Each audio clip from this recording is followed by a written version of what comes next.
it can be taught. I'll see you in class.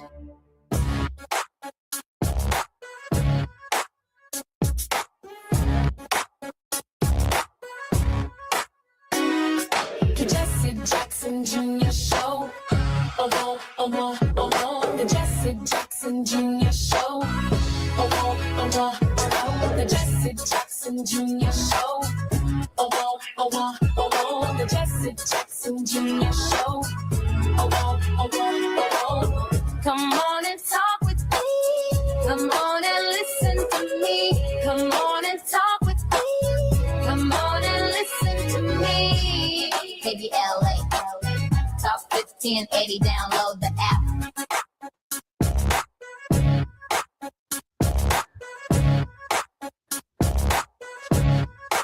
I'm Jesse Jackson Jr. Welcome forward to the Jesse Jackson Jr. Show on KBLA Talk 1580. This is the J Lunch Club, and thank God it's Friday. Gina, our very special creator of the Jesse Jackson Jr. Show, joins us on Fat Meat Fridays. She is the president and founder of 519 Productions, as well as a graduate of Princeton Theological Seminary and Hampton University. Gina, welcome forward to the show. Well, happy Friday, Jesse Jackson Jr. I'm particularly honored to be here today, and I'm equally as honored. What a week it's been. It's been an amazing week, month, and year already. Ooh.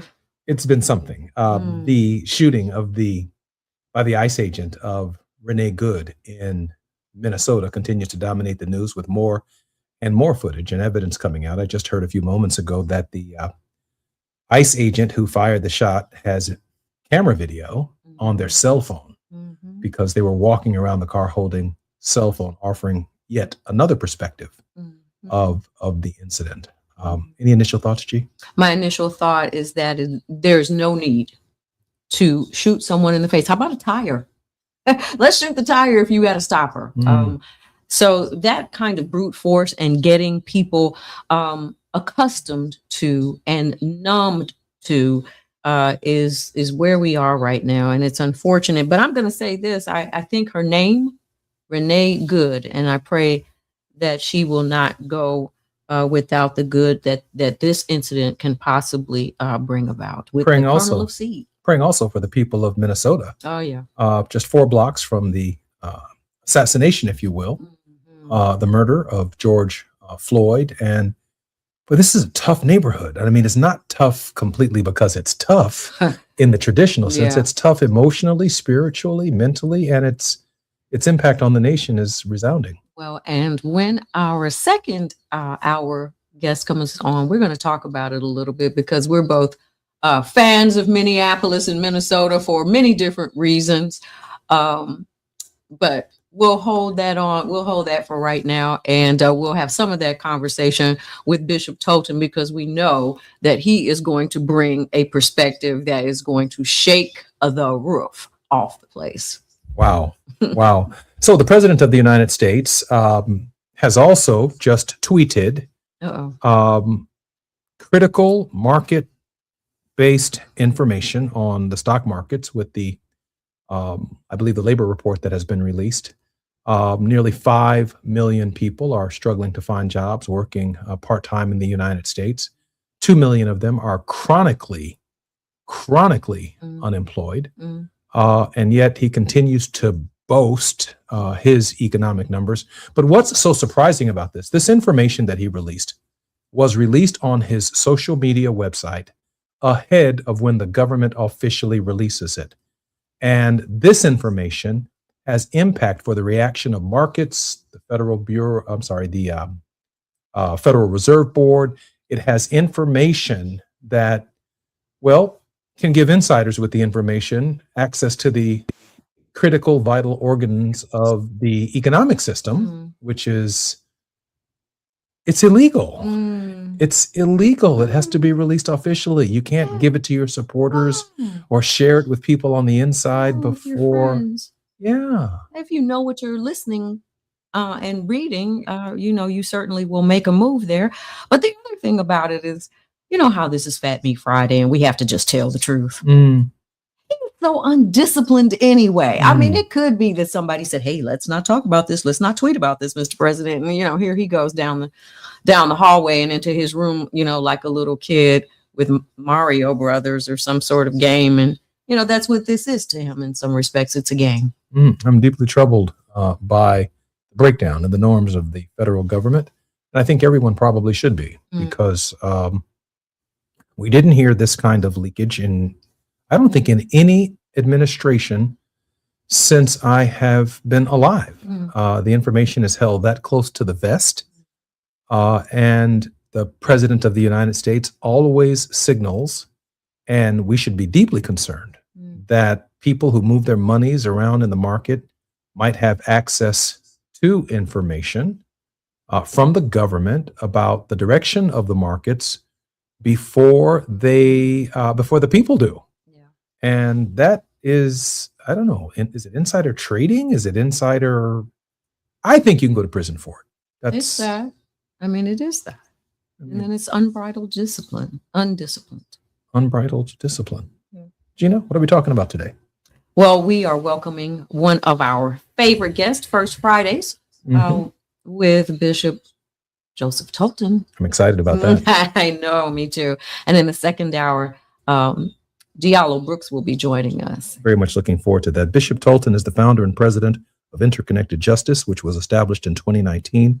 The strategic intent of the organization is to be a force uniting global racial justice movements in which the continent of Africa and the diaspora build an ecosystem of self-disciplined and determined advocacy. The bishop's passion for connecting Black Lives Matter and Pan-Africanism flows from his deep convictions that the global project of our lifetime is to dismantle white supremacy and to deconstruct patriarchy. Bishop Tolton believes this is a spiritual project that demands a highly connected secular activism. As an LGBT global faith leader, Bishop Tolton continues to serve as the Bishop of Global Ministries for the Fellowship of Affirming Ministries. In this capacity, he designs and manages TFAM's Justice Ministries and collaborations outside of the United States with focus on East Africa. Bishop Tolton works directly with leaders to build integrated justice movements, connecting activists with civil society advocates, media professionals, academics, and political leaders. Bishop Tolton graduated from Vassar with a BA in religion and also earned an MBA from Columbia University Business School. Bishop Tolton, welcome forward to the Jesse Jackson Jr. Show, Fat Meat Fridays with Gina Towns. Blessings to both of you, my dear friends and colleagues, and Happy New Year to you. Just a joy to be with you today. Bishop, you have an MBA. I know that we're going to be coming back and talking about what it means for the President of the United States to issue information that should be released officially by the government. I'm very much looking forward to this conversation and to pan the entire globe with your thoughts about what's happening in our world and domestically. I'm Jesse Jackson Jr. You've been listening to the Jesse Jackson Jr. Show on KBLA Talk 1580. Our very special guest on Fat Meat Fridays with our leading contributor, Gina Towns, is Bishop Joseph Tolton. More when we come forward, KBLA Talk 1580. KBLA Talk 1580. KBLA Talk 1580 is pleased to partner with the Empowerment Congress once again for their 34th annual summit. The summit's theme is From Vision to Action, a forum to unlock participatory democracy, and will feature a nonpartisan gubernatorial candidate forum focused on issues of importance to the African American community. The summit is the signature public policy-oriented observance of Dr. Martin Luther King Jr.'s legacy during the national 3-day holiday weekend that celebrates his life. This year's summit will be held on Saturday, January 17th, 2026 at the California Science Center in Exposition Park from 9 to 11 a.m. Admission is free, but registration is required at KBLA1580.com. All major announced candidates for California governor for the Democratic and Republican Party nominations have been invited to participate in the candidate forum, which will be moderated by Tavis Smiley. An all-star panel of journalists will pose questions to the candidates, and the forum will be broadcast live on KBLA Talk 1580. This is going to be a big year for local, state, and national politics. The political pulse of 2026 beats on KBLA Talk 1580. Eric was way behind on his taxes. I owed a lot of money to the IRS, almost $15,000. I tried to make payments. The IRS wasn't satisfied with Eric's efforts, so they came after him full force. They're coming to put a lien and a hold on all my income, my home, my car. I was just overwhelmed at what to do. Then Eric called Optima Tax Relief. When Optima Tax got involved, the calls would stop, the threats would stop. It was easy like 1, 2, 3. Optima's award-winning team of expert tax professionals took care of Eric's problem. I owe $15,000 and now my debt is clean. I don't owe anything. Take Eric's advice. If you have a tax problem, you need to call Optima Tax now. Call Optima Tax Relief for a free consultation. Call 800-919-9077. 800-919-9077. 800-919-9077. Optima Tax Relief. Actual client compensated for sharing their experience. Some restrictions apply. Visit OptimaTaxRelief.com for details. My son loves to fly kites, but my active psoriatic arthritis can sometimes hold me back. Now with Skyrizi to treat my skin and joints, I'm ready to go. Skyrizi, Risankizumab Riza, a prescription-only 150 milligram injection for adults, helps with less joint pain, stiffness, swelling, and fatigue. For those who also have plaque psoriasis, 90% clearer skin is possible with just 4 doses a year after 2 starter doses.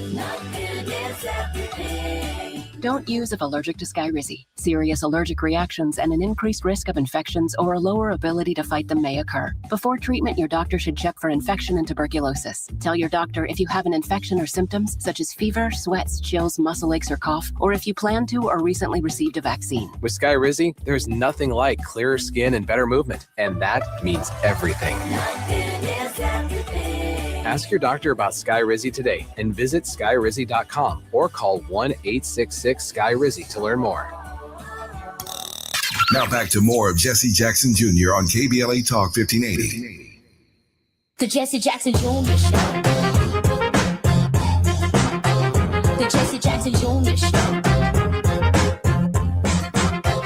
The Jesse Jackson Jr. Show. The Jesse Jackson Jr. Show. King Folly drops the beat. Come on and talk with me. Come on and listen to the me.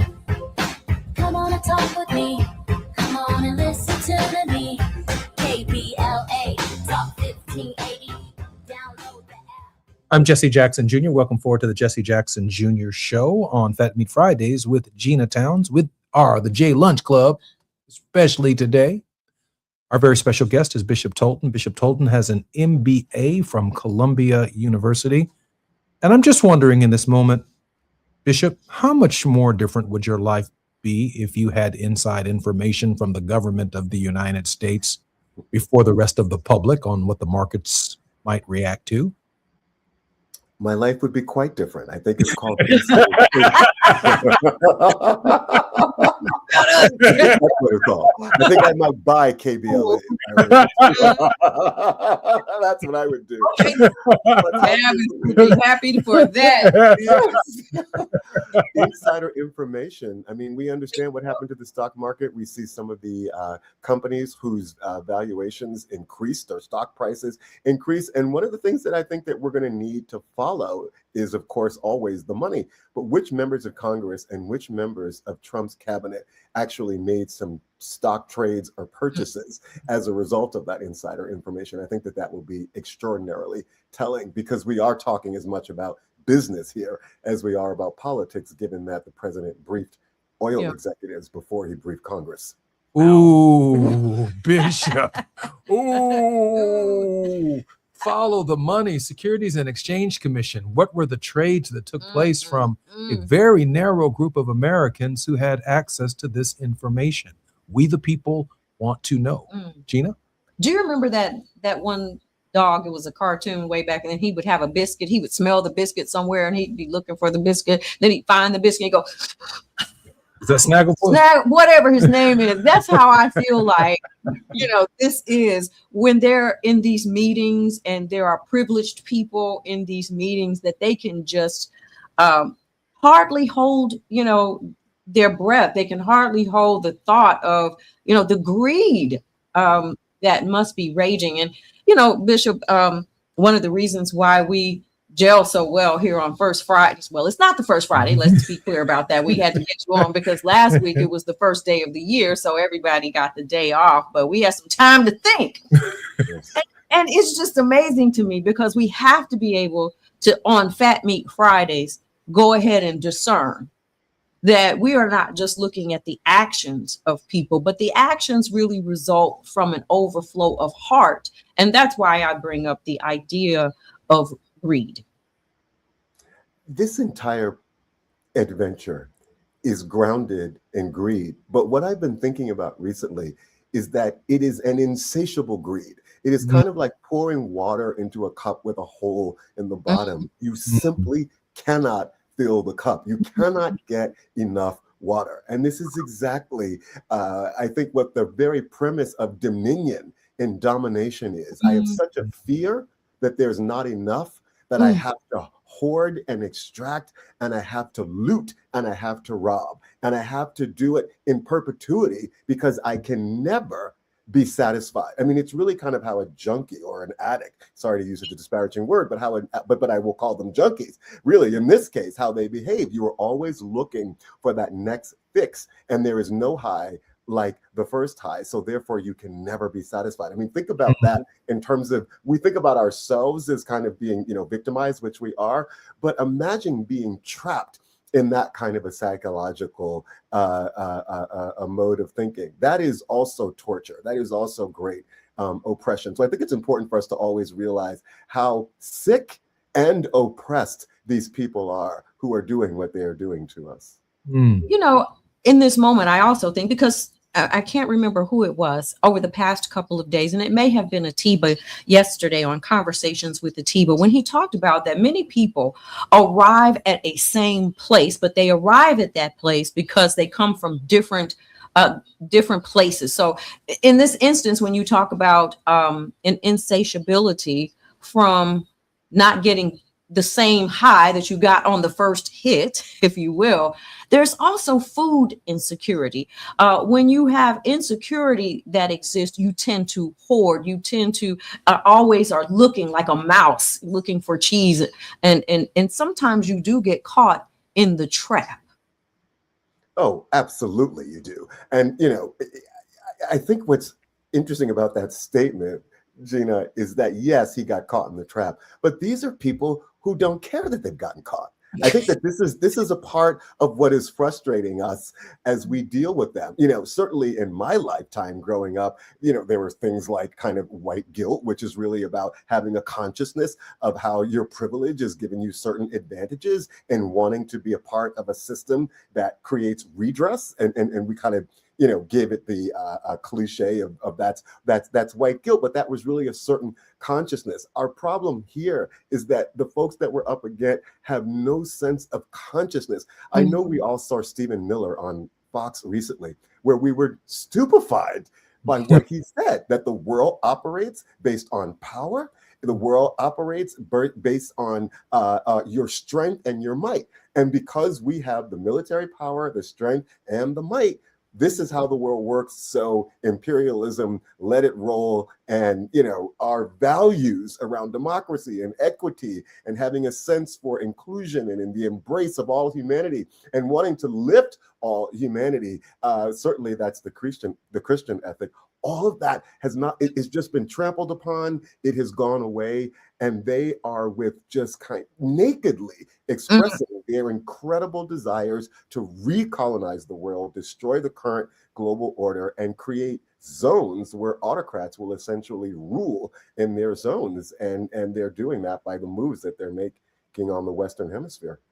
Gina, Bishop, I'd like to, because this is our longest segment in the hour, pivot, if you don't mind, Bishop, to your insights on how we were horrified as a nation to see this mother of 3 children, I believe, shot by an ICE agent in Minneapolis, Minnesota, just 4 blocks away from where Derek Chauvin put his knee in the neck of George Floyd. I'm thinking in this moment that the spirit energy that's coming from the behavior of the administration, where this woman was essentially killed by the United States of America, an unarmed civilian, Bishop, take your time. Where are we in our national spiritual consciousness? The scripture says that we wrestle not against flesh and blood, but against principalities and powers and against spiritual wickedness.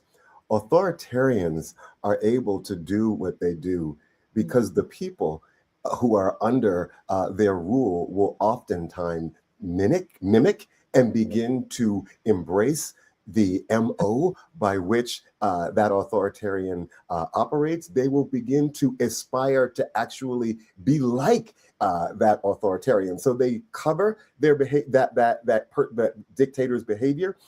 They make excuses for it, but then they begin to replicate it, which is when it becomes very dangerous. So to hear Stephen Miller say that it is about power, and because we have the power, we will use it. It speaks to a very particular headset and mentality that is now flowing from Trump through his cabinet all the way down now to ICE. And let's be clear, ICE is organized as really the president's personal militia. He pardoned the January 6th folks to send a message that no matter what your criminal behavior is, as long as you're on my side, I am going to cover you. And then, of course, we had the ugly bill, which made such a huge investment in ICE to give him the financial backing to create a militia in which there is a more investment in ICE than some nations spend on their military at large. So very much so, we are seeing the mentality, the spirit,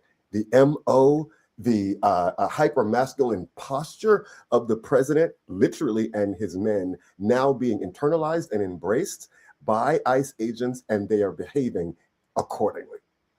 I don't think I've heard a better interpretation, Gina. They are internalizing the spirit and energy of the top of the nation, the permission that has de facto, more than de facto, just directly delivered to them to carry out these particular orders. But in this particular case, Gina, it ends up in the face of a mother who's unarmed, who had just dropped her child off to school. You know, I think that it's Ernest Krim on our show, and Atiba as well, who talk about the importance of knowing history, because you do realize that along the way that there are people who have a different skin tone who pay part of this cost as well, and they're collateral damage. Let's be very, very clear that there is no difference in some instances when it comes to money. Poverty is also a separator, and the whole idea of a caste system. But what's very interesting to me about this discussion is that it really started so long ago, and it started so innocently, and that's how those types of spirits work. If you think about it, during what was the name of Trump's show? The Apprentice. The Apprentice. And the ability, people found it funny when people would watch these projects and see people making mistakes and kind of laugh. It was some sort of, and then you'd get to the table, we judge you, and then you're fired. And people want to have that kind of authority in their own lives. And so there was an affinity that people began, black and white, an affinity toward this person who would eventually become president, a reality, TV show star, equivalent to a ringmaster with different acts going on in the circus rings, ringmaster, if you will, perpetuating, all kinds of things. That's what I feel like we're in some ways is, just a 3-ring circus. A family is mourning today. A city is mourning today. A nation is and should be in mourning today. Yes. Bishop, will you comment on the depravity of Miss Nome before the facts had even been known? The depravity of the president of the United States and the comments they made associating with her with some kind of left-wing radical conspiracy, when our First Amendment rights allow us to ask questions of law enforcement officers without someone walking up to your car door, snatching your car door, shooting F-bombs at you, telling you to get the hell out without you have a right to remain silent. For God's sake, Bishop, this was a traffic stop. Absolutely. It was not an off-the-cuff comment that she made. I think that they have been aware for some time that obviously the behavior and the instructions that were driving the behavior of ICE agents were going to end up in some kind of a tragic moment. So I think that on some level, she was pre-prepared to have a response.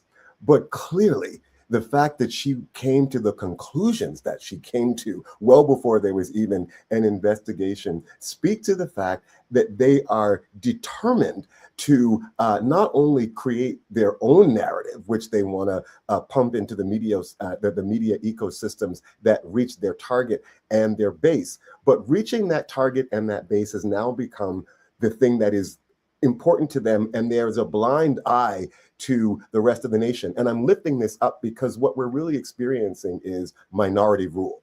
And when you have a dictator who is governed by minority rule, it means that he always has to play to his or her base. He always has to make sure that that base is in play, because that is how minority rule works. The other thing that I think is so critical that we lift up is that this was a white woman.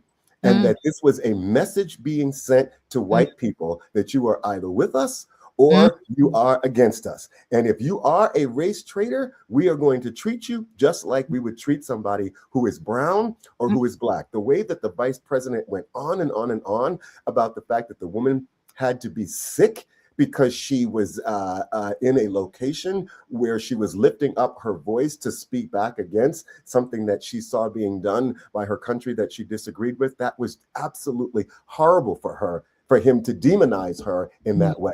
But that was a message to white folks saying, you better pick a side and get on it. I'm Jesse Jackson Jr., listening to KBLA Talk 1580. This is the J Lunch program and Fat Meat Fridays with Gina Townsend, Bishop Tolton. More when we come forward on KBLA Talk 1580. It's afternoon drive time with Jesse Jackson Jr. Only on KBLA Talk 1580.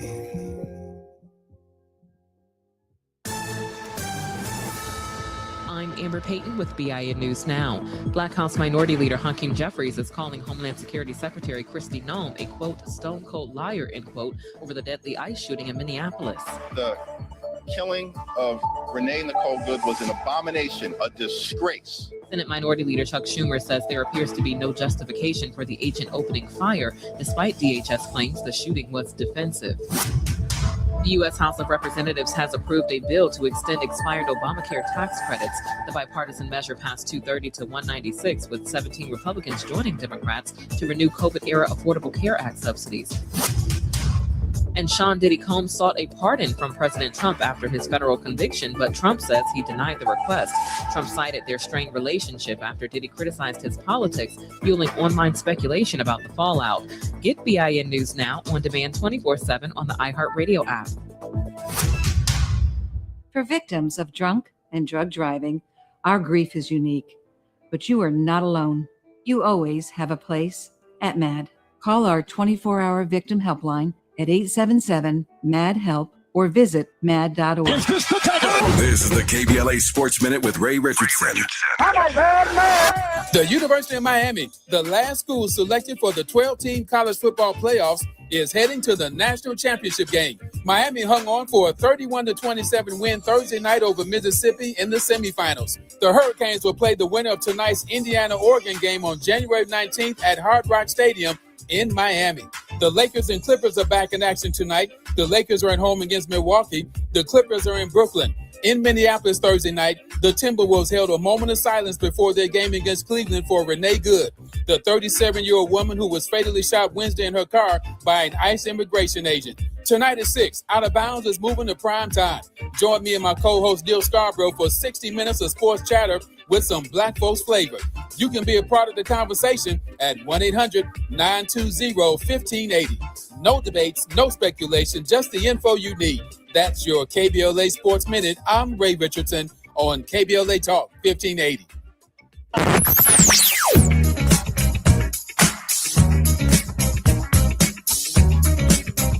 This is KBLA Talk 1580. Talk radio. That's music to your ears. We're unapologetically progressive. KBLA Talk 1580. Hi, it's Tavis Smiley. For 40 years, I have had the privilege, and I don't use that word lightly, the privilege of sitting down with presidents, world leaders, authors, artists, activists, the folk who shape our world. Thousands of conversations, tens of thousands of questions. And somewhere along the way, I realized that the art of conversation is dying. So here's what I'm going to do about it. I am now going to teach what these almost 40 years have taught me, how to have conversations that matter. 6 courses, from the anatomy of a great conversation to generous listening as a superpower to handling difficult exchanges without losing your dignity or your mind. Go to TavisTalks.com right now. That's TavisTalks.com. Download the free guide, see what's coming, sign up to be the first to know when we launch the series. Conversation is a skill, and like any skill, it can be taught. I'll see you in class. Tired of the same old sports talk? Ready to go where the real conversation happens? Hi, I'm Ray Richardson, host of Out of Bounds, the sports show that doesn't play it safe. Every Friday at 6 p.m. on KBLA Talk 1580, my co-host Neil Scarborough and I get you ready for the weekend. We take you beyond the highlight reels and into the stories that matter. The controversial calls, the game-changing plays, the athletes making headlines for all the right reasons and sometimes the wrong ones. From the NFL to the NBA, college ball to the pros, if it's happening in sports, we're breaking it down with no filter and all opinion. Tune in to Out of Bounds with me, Ray Richardson, and my co-host Neil Scarborough, live every Friday at 6 p.m. only on KBLA Talk 1580, because the best conversations happen out of bounds. KBLA Talk 1580, where Los Angeles talks. You're listening to Jesse Jackson Jr. on KBLA Talk 1580. The Jesse Jackson Jr. Show. The Jesse Jackson Jr. Show. The Jesse Jackson Jr. Show. The Jesse Jackson Jr. Show. King Folly drop the beat. Come on and talk with me. Come on and listen to the me. Come on and talk with me. Come on and listen to the me. KBLA Talk 1580. Download the app. Hey, it's Jesse Jackson Jr. on KBLA Talk 1580. Welcome to Fat Meat Fridays with Gina Towns and our honored guest, Bishop Joseph Tolton. Bishop, welcome forward to the show. So good to be with you, Brother Jesse, Sister Gina. So good. Bishop, before we shift to the world, Venezuela, and to Eastern Africa, where you share a significant amount of expertise, Gina has a point that she wanted to raise, but I wanted to share with you that I found, before we even get to that point, after Gina's thoughts, the preemptive strike on Nigeria a few days ago, a couple of weeks ago or so, intervening in a quote unquote, if you will, a shithole country. Yeah. But it seems to be wherever that black gold is, meaning oil, Donald Trump is prepared to impose his will on OPEC nations. Gina, you had some thoughts that you wanted to finish with the bishop before we move to the globe. Sure. I just wanted to hear what both of you think about empire from this perspective. We know that the founders, more so the framers, the ones who did the actual concept and writing of the nation's documents, we're on a little bit of a different level about what they hoped for and what they thought this nation could and would be by the language and the thought process and the research they had done, what they based it on. But they had studied every empire, and they saw that every empire in their rise also fell. And I find that amazing because there's no study of that right now. I don't care how much wealth and military might and strength, and I am particularly drawn to Rome. Yeah. In that conversation, what are the parallels that you feel like you see in this generation? It's such a fascinating comparison, and no, we have not learned a lot from Rome. One of the interesting things about the Roman Empire was that their conquest was as much driven by military might as it was by their economic power. And as a result of that, when the Roman Empire colonized a particular nation, they had two forms of colonial rule. One option was to be a province. Another option was to be a client kingdom. And so we see this kind of mentality here with the United States, and the areas that were governed as provinces. Rome had a strong hand on how they had oversight. But the client kingdoms like Judea, which was actually one of them, the relationship was a little bit more loose. I think that what they're going after is, in the Western Hemisphere, they want to rule. They want to have territories that are essentially provinces like Greenland, but that around the world, they've picked some places where they're okay with having what Judea was, which was a client kingdom, where you could have your own governor, have some autonomy, but you had to look to us for your protection and for your ultimate direction. And so he's very cleverly thinking about places outside of the Western Hemisphere where he wants to establish that relationship. And Jesse was right. Look for the oil and you'll find the place where he's trying to develop that relationship. And of course, using Christianity, right, as the mechanism or the vehicle to assert his influence. Same thing in Uganda. We know Paula White just left the Great Lakes regions a couple of about a month or so ago. What does Uganda have? Uganda also has real oil deposits. Uganda also has a pathway to Congo's minerals. So we are living in an astonishing moment where this administration is using a trumpet. It's no longer the quiet part, it's the loud part now. They want to recolonize the world, and they want to do it under the banner of dominion. And in that, you will have oppressed people who will come and join. Because if you even think about it, the minions, if you will, that oppress their own people at the bidding of Rome. That's right. Said we only have one king. And that's an interesting word that we're using there. We have no king but Caesar.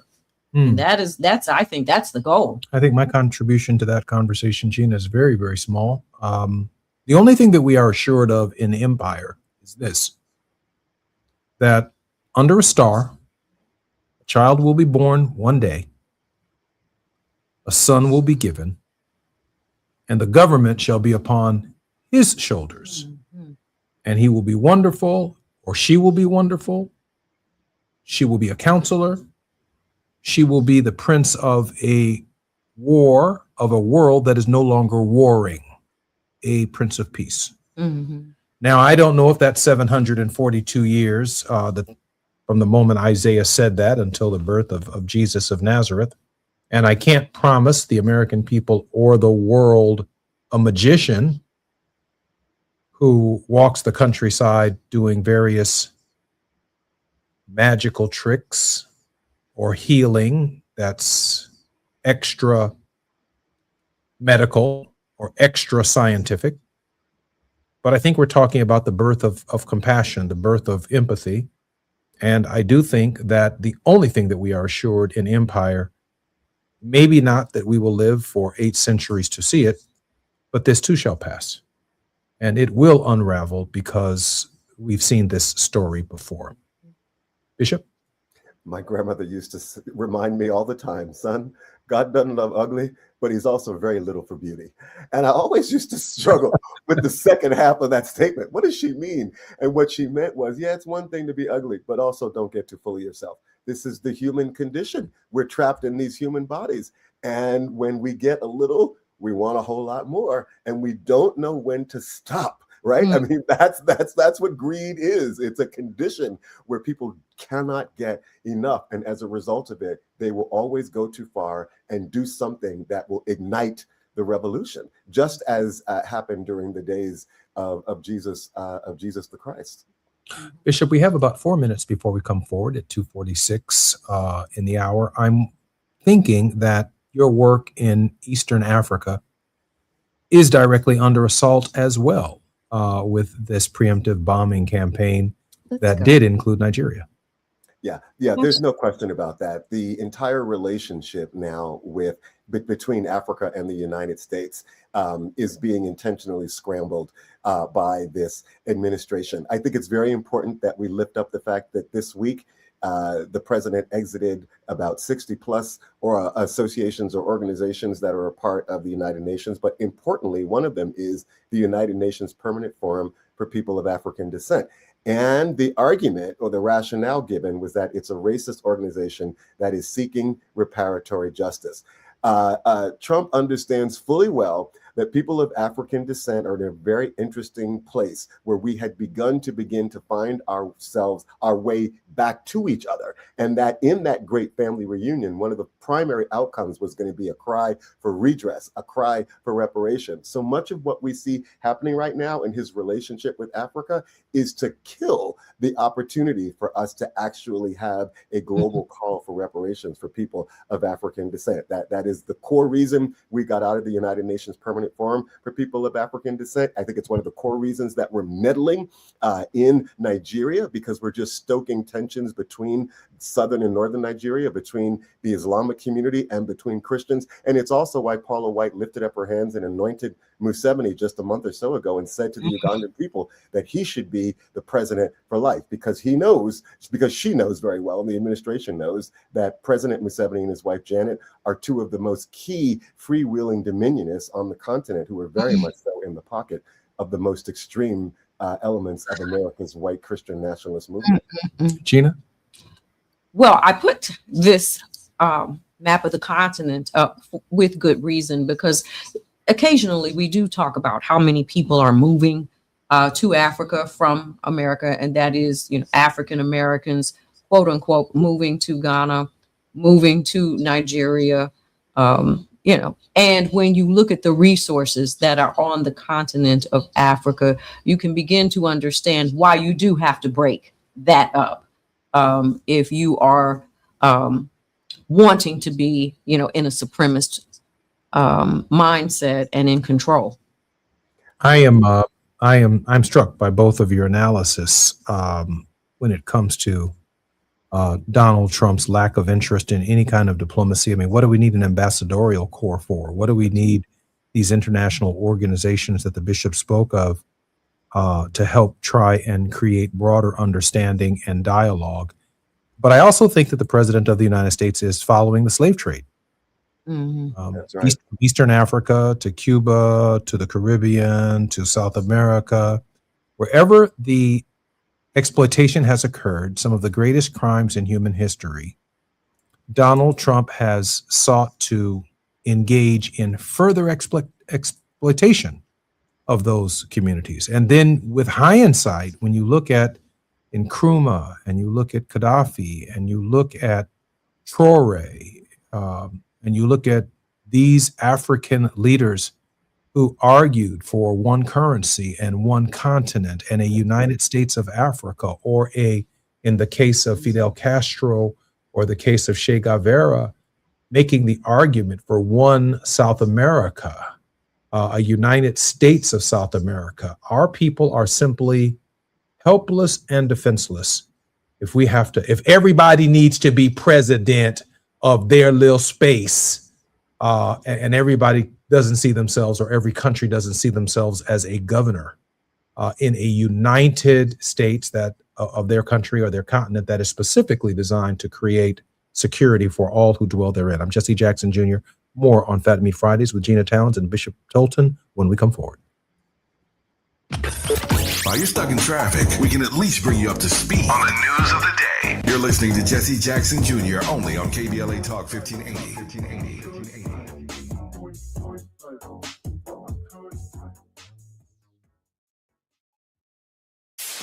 KBLA Talk 1580. We've got a lot to talk about.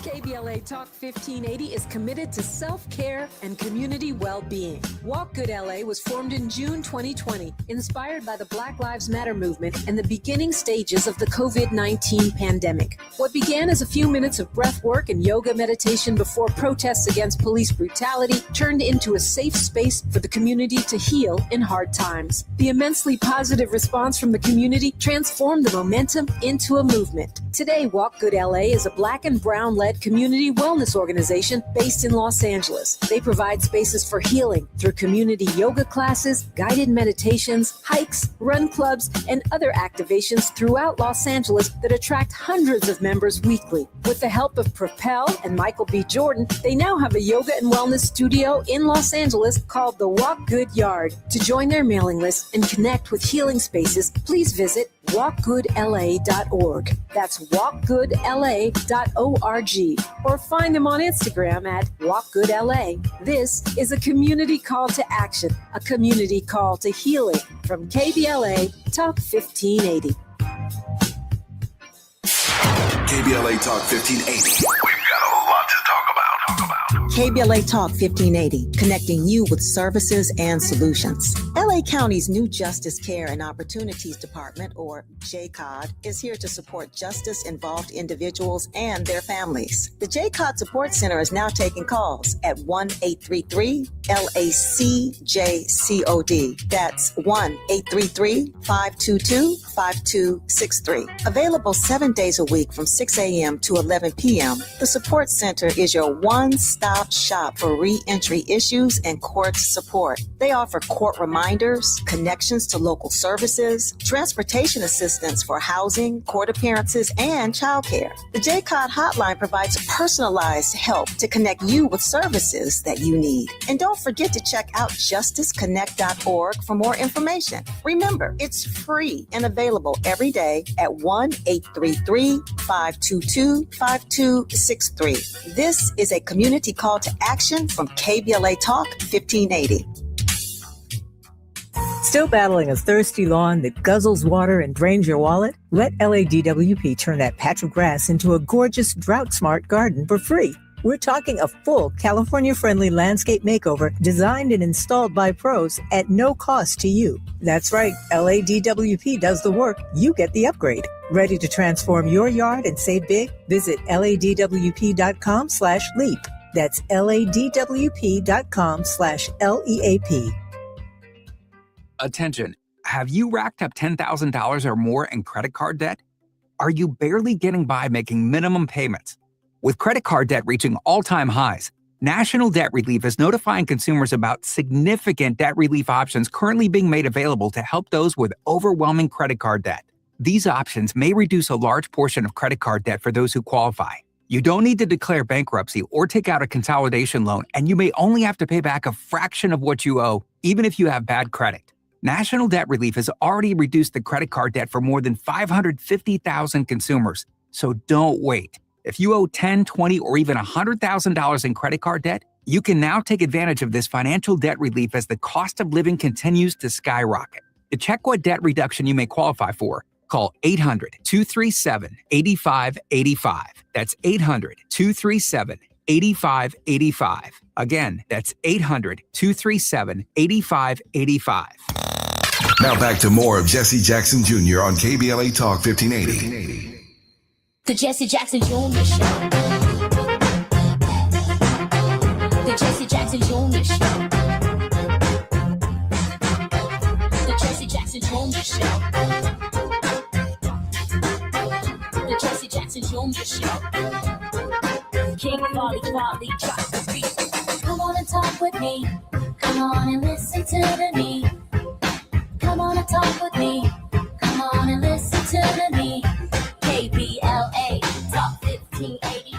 Download the app. I'm Jesse Jackson Jr. Welcome forward to the Jesse Jackson Jr. Show on KBLA Talk 1580. Our very special guest on this Fat Meat Fridays is none other than our regular contributor, host, and the creator of the Jesse Jackson Jr. Show, Miss Gina Towns, and our very special guest from the Affirming Ministries, Bishop Joseph Tolton. Bishop Tolton, welcome forward to the Jesse Jackson Jr. Show. Excellent to be here. Bishop, can you share with us in this final segment, and right before I can ask how we can support your work internationally and domestically, the president is now planning on withdrawing the United States from 66 international organizations, treaties, and agreements. What does this mean, and what are the long-term implications of the United States withdrawing from these organizations, treaties, and entities? Well, first and foremost, and I'll use the United Nations Permanent Forum for People of African Descent as an example, we're withdrawing from these entities because we want to cripple the UN further by spending even less on the UN and contributing less. It was the work of Desiree Cormier, who was President Biden's special envoy from the State Department to racially marginalized communities around the world. That work done in the State Department was to ensure that the United States would be a strong supporter of the forum. So now the money that we give is gone, our presence is gone, which says a lot, and we no longer have a United States representative. So what he's trying to do is he's trying to remove himself from a context in which there is accountability, right? Because why should there be accountability? If there's accountability, that's going to mean redress. That's going to mean some kind of economic restructuring of the economic global order so that nations, particularly in the global south and communities of color in the global north, receive a greater fair share of the pie. So he is seeking to remove the United States from the context in which there would be accountability, particularly on issues of reparatory justice. Gina? What's interesting about that is because we've seen this show before, and it's done incrementally. It's been done on the local level, and then you see it having been done on the national level, probably on the state level as well, but then on the national level, knocking the legs from under not only Congress, but the Supreme Court. And I think of the two, the one that's most dangerous to have knocked out, if you will, is the Supreme Court. So that just gives you some idea of how long this plan, you may see these people and their faces as implementers right now, but this plan has been in place for such a long time because we know that Barack Obama was supposed to have a Supreme Court nominee. And I never know why people just don't fight for what they're supposed to have. It's almost like we let the sun go down, or the sun was coming up and we were trying to get home before our mother saw that we weren't in the bed. We stayed out too late.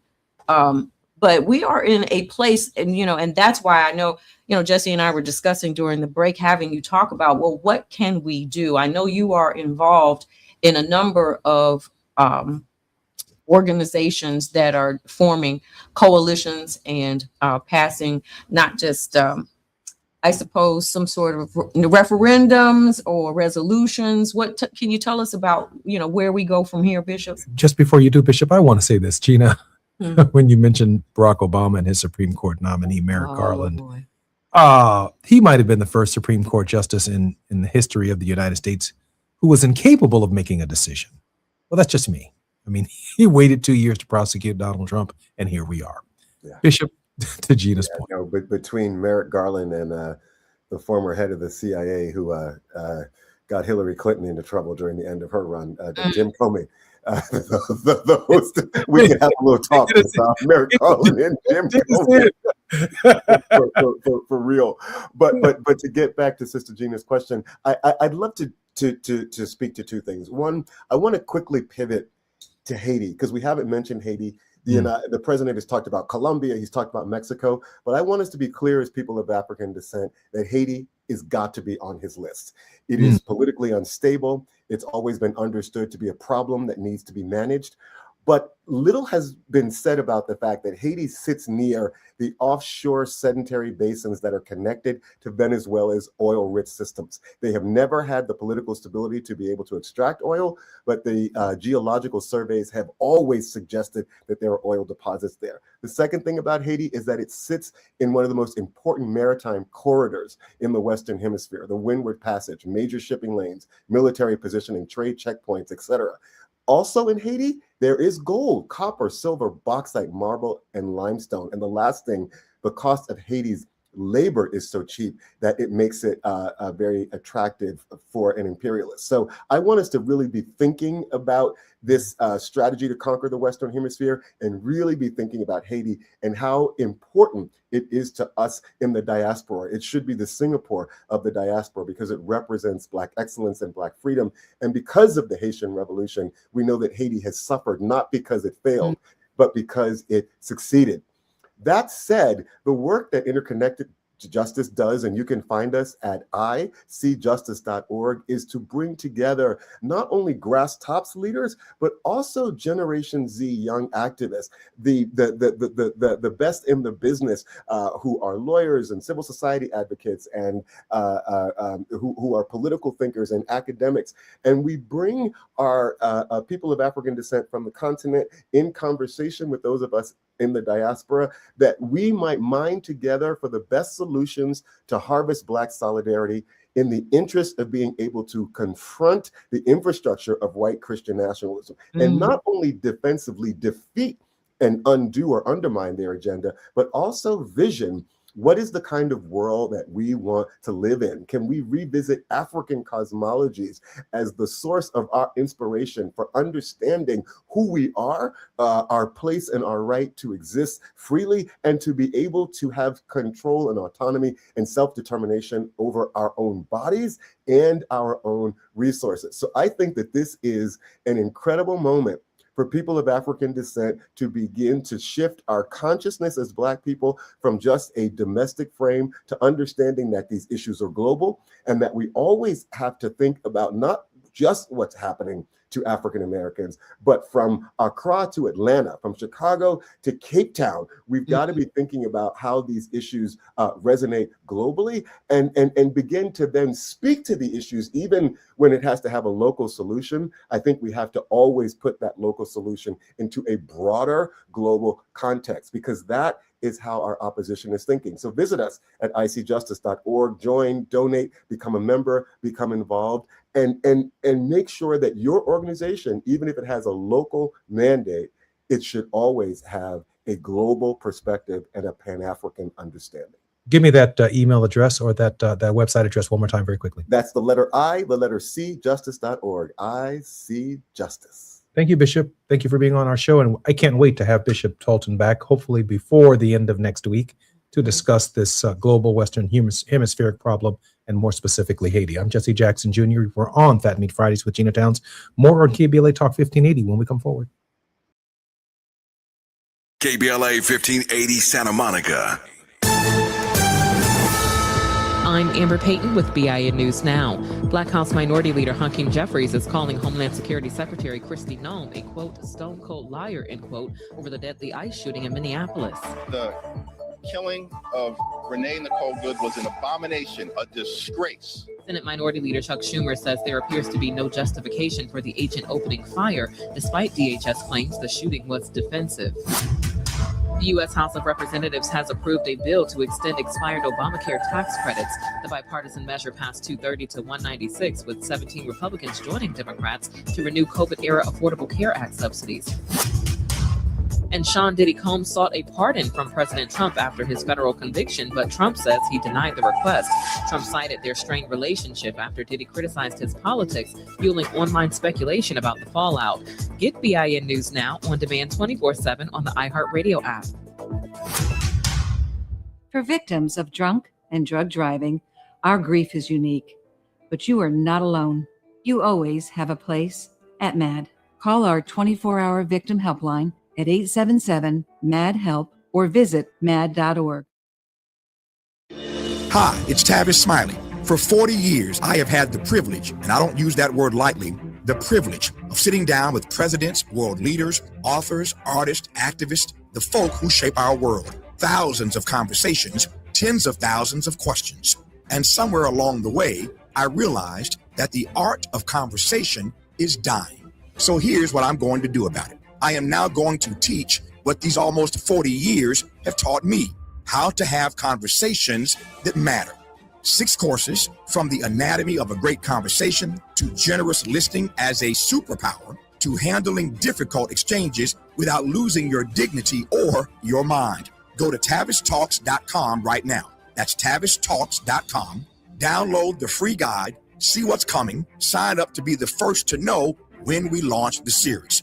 Conversation is a skill, and like any skill, it can be taught. I'll see you in class.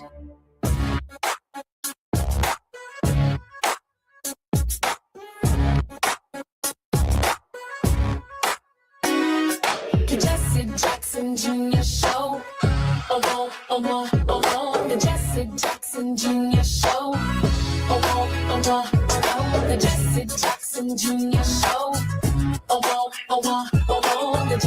Jackson Jr. Show. Oh, oh, oh, oh, oh. Come on and talk with me. Come on and listen to me. Come on and talk with me. Come on and listen to me. KBLA, Talk 1580, download the app.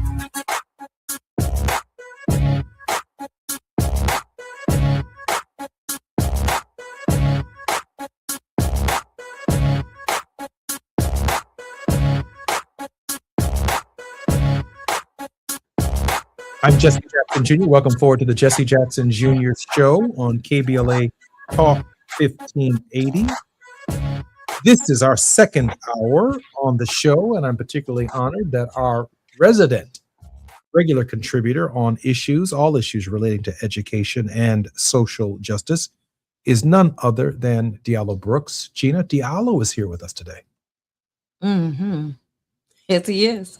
Hi, Diallo. How you doing, Gina? How you doing, Jesse? Hey, Diallo, I'm still here, man. It's been a hell of a week. And before we get to some of the specifics of the issues that you'd like to discuss in the next hour, we did cover a couple of issues. You've got to be, as a social justice activist and warrior, you've got to be completely shocked and taken aback by what transpired in Minnesota. Please share with us your thoughts. Yeah, it's definitely a shock. Unfortunately, I'm not totally surprised given the trajectory we've been on with this administration and what we've seen from ICE and what we've seen from the weaponization of our federal law enforcement officials. And so I think it was inevitable that incidents like this would happen. But it's such a sad moment in our history, and it really requires us to lean in this moment and really pay attention. Folks can't sit on the sidelines any longer when we see this type of atrocity happen. And, you know, I fear that there won't be repercussions for the officer that was involved and for how ICE is actually patrolling our cities, at least in the short term. Gina, I am as shocked and horrified as Diallo about what took place in Minnesota. Obviously, we've experienced brutality from police officers that have resulted in the deaths of Black men, Black women, young people who were unarmed. But as I shared on the show yesterday, when Bobby Kennedy picked up a poor Black child in Appalachia, I think it may have even been in the South, the country kind of said, well, in terms of the media, poor Black baby. But when he picked up a poor Black child, a poor white child in Appalachia, the country then responded with some very different images. They could not believe that white poverty, by the way, the name of a book written by William Barber II, white poverty was such a real factor in American history. And I'm wondering, when I think about the doll tests of our reaction to Black and white, whether or not Robin Good's death is going to be a turning point in the federal government's engagement in localities and in the states. Gina, I'm sure you've given that some thought. You know, not that I'm an advocate or cheerleader, so I don't want to sound that way, but I want to point out that many times throughout history, you know, to Deborah when she was overseeing Israel's battles, and you know, it was her that said that the victory, Barrack, if you don't want to come with me, is going to be given into a woman's hand. You saw Mamie Till have to deal with her son and leave his casket open in order to make a statement. You know, you see Viola Luiso being shot. You see Rosa Parks in the face, and you see Rosa Parks sitting on a bus. And you see Jimmy Lee Jackson cover his mother, who is out doing, you know, what she is doing. And this is one point I always never get a chance to mention. The thing about that whole situation, when Martin Luther King and Andrew Young went, when this incident occurred, it was because their wives were from there. You had Coretta and Jean, eventually Young, that were both from the city. And you have to imagine that these women are making phone calls like, y'all got to come down here. Here's what happened. Or somebody from there called them and said, hey, you guys got to come home because this is happening. And I say all that because Robin Good, you see Robin Hood, who robbed from the rich to give to the poor. She's got that name. And then she's got the name Good. So it's many times these movements start with something that happens with a woman. Diallo? Yeah, I would agree. I mean, if you look at the trajectory of our history, women, and in particular Black women, have been the backbone and also propelled us forward.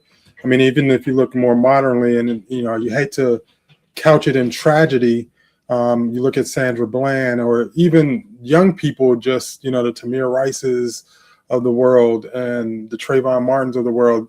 It's women, young people, the tragedies that have happened to them, or their organizing ability that's propelled us forward to really push for change. And so I think it's incumbent upon the rest of us to also stand shoulder to shoulder with women, and in certain circumstances, follow the leadership.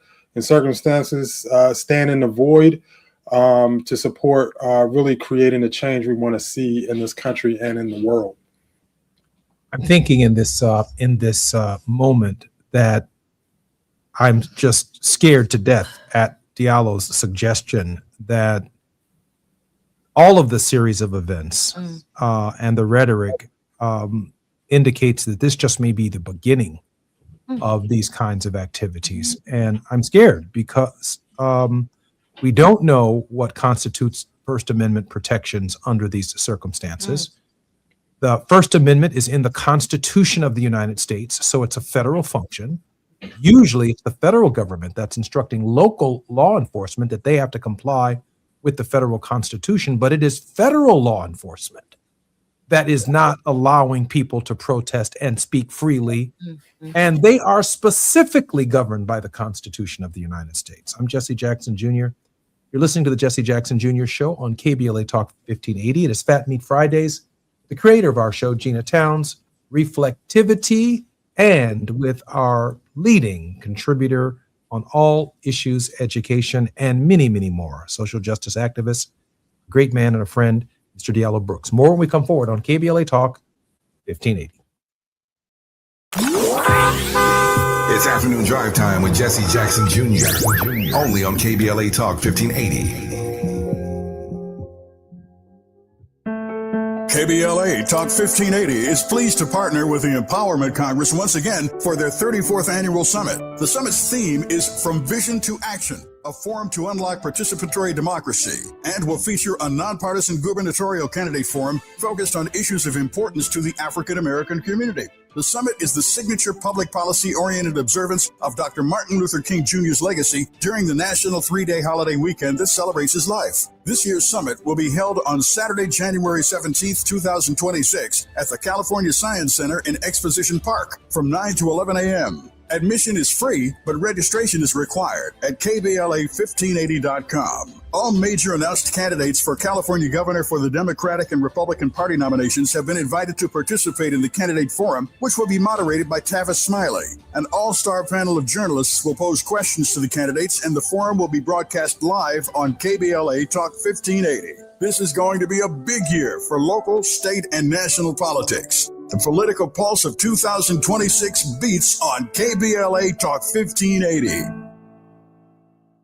Eric was way behind on his taxes. I owed a lot of money to the IRS, almost $15,000. I tried to make payments. The IRS wasn't satisfied with Eric's efforts, so they came after him full force. They're coming to put a lien and a hold on all my income, my home, my car. I was just overwhelmed at what to do. Then Eric called Optima Tax Relief. When Optima Tax got involved, the calls would stop, the threats would stop. It was easy like 1, 2, 3. Optima's award-winning team of expert tax professionals took care of Eric's problem. I owe $15,000, and now my debt is clean. I don't owe anything. Take Eric's advice. If you have a tax problem, you need to call Optima Tax now. Call Optima Tax Relief for a free consultation. Call 800-919-9077. 800-919-9077. 800-919-9077. Optima Tax Relief. Actual client compensated for sharing their experience. Some restrictions apply. Visit OptimaTaxRelief.com for details. My son loves to fly kites, but my active psoriatic arthritis can sometimes hold me back. Now with Skyrizi to treat my skin and joints, I'm ready to go. Skyrizi, risankizumab Riza, a prescription-only 150 milligram injection for adults, helps with less joint pain, stiffness, swelling, and fatigue. For those who also have plaque psoriasis, 90% clearer skin is possible with just 4 doses a year after 2 starter doses. Don't use if allergic to Skyrizi. Serious allergic reactions and an increased risk of infections or a lower ability to fight them may occur. Before treatment, your doctor should check for infection and tuberculosis. Tell your doctor if you have an infection or symptoms such as fever, sweats, chills, muscle aches, or cough, or if you plan to or recently received a vaccine. With Skyrizi, there's nothing like clearer skin and better movement, and that means everything. Ask your doctor about Skyrizi today and visit skyrizi.com or call 1-866-SKY-RIZZI to learn more. Now back to more of Jesse Jackson Jr. on KBLA Talk 1580. The Jesse Jackson Jr. Show. The Jesse Jackson Jr. Show. The Jesse Jackson Jr. Show. The Jesse Jackson Jr. Show. King Farley, drop the beat. Come on and talk with me. Come on and listen to me. Come on and talk with me. Come on and listen to me. KBLA Talk 1580. Download the app. I'm Jesse Jackson Jr. Welcome to the Jesse Jackson Jr. Before we begin our conversation, I want to thank King Farley for dropping that beat right there. That beat right there. That beat right there from KBLA. from the Jackmaster. Wow. Anyway, our very special guest in this hour is Diallo Brooks. Diallo Brooks is an educator.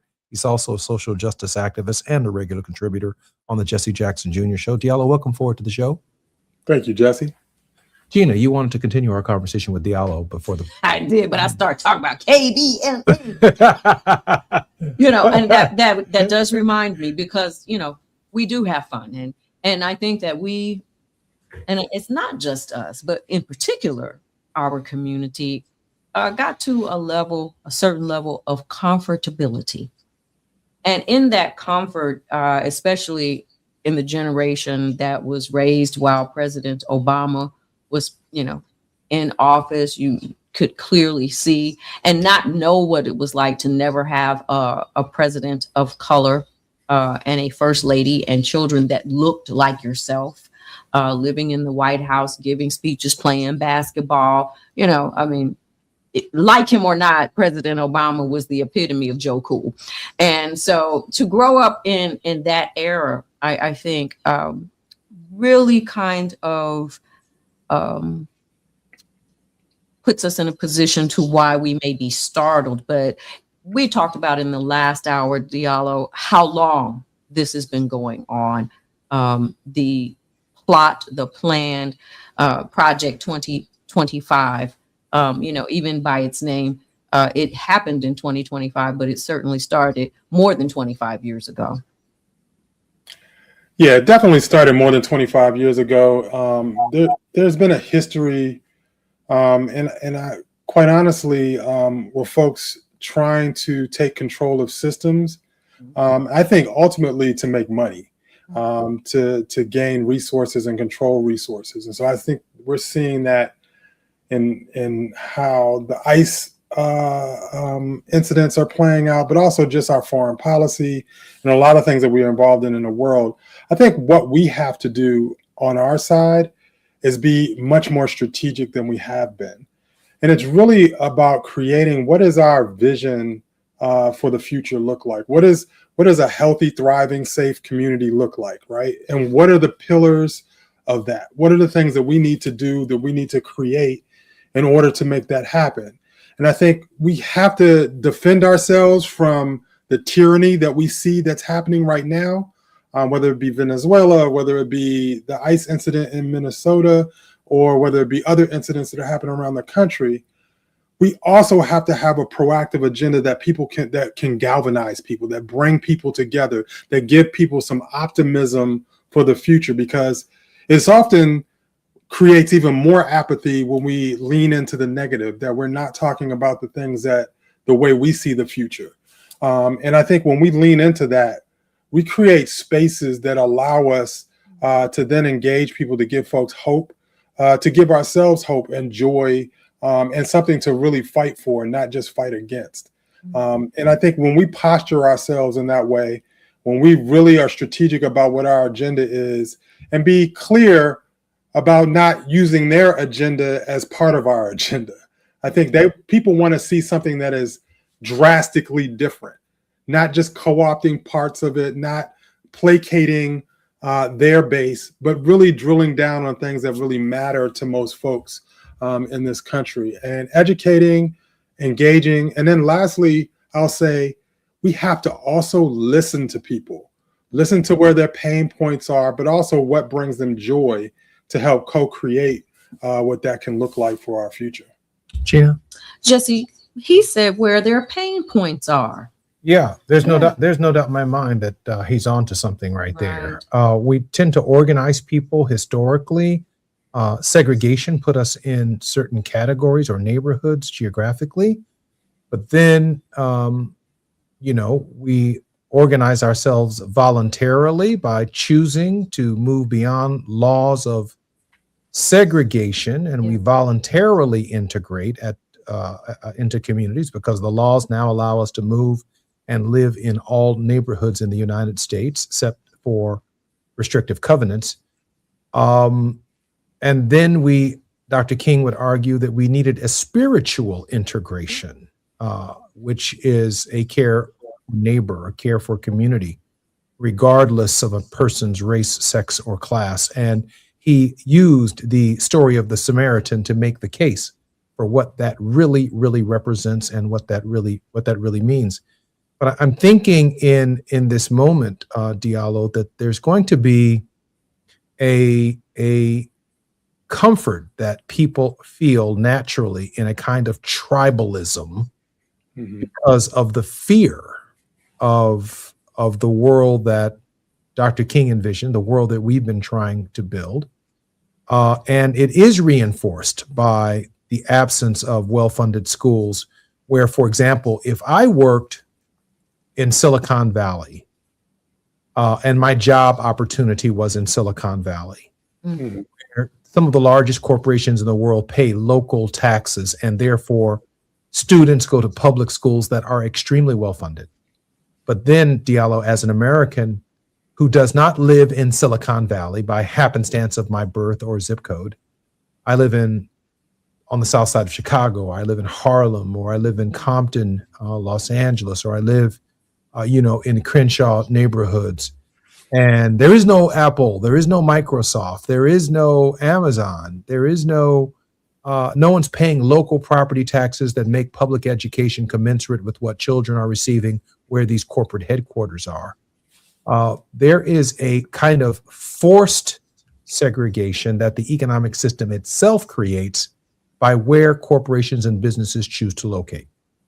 And I don't know the answer completely to that, other than these companies have to spread the wealth by building in our communities data mining entities. They have to build factories as well as equipment and packaging handling facilities that can pay local property taxes to help offset the burden that people who are living in ghettos, in neighborhoods, and communities that are failing. I don't have the answer. I'm 60 years old. I got more yesterdays than tomorrow. I probably won't live to be 120. So it puts me in a battle personally with entities that choose to locate in some areas, but don't choose to locate in ours. And then, our children grow up in those environments, and they are tough. Diallo? Yeah, they're tough environments, and I think there's a larger conversation that we have to have too. I mean, we understand that in America we live in this quote unquote capitalistic society. I think as a society are going to have to make some decisions about what parts of that work for us and what parts of that don't work for us. Because even as you mentioned, the tax base, where resources come from, how corporations pay their fair share to make sure that this country is healthy and whole. Their interests and corporate interests are around making money.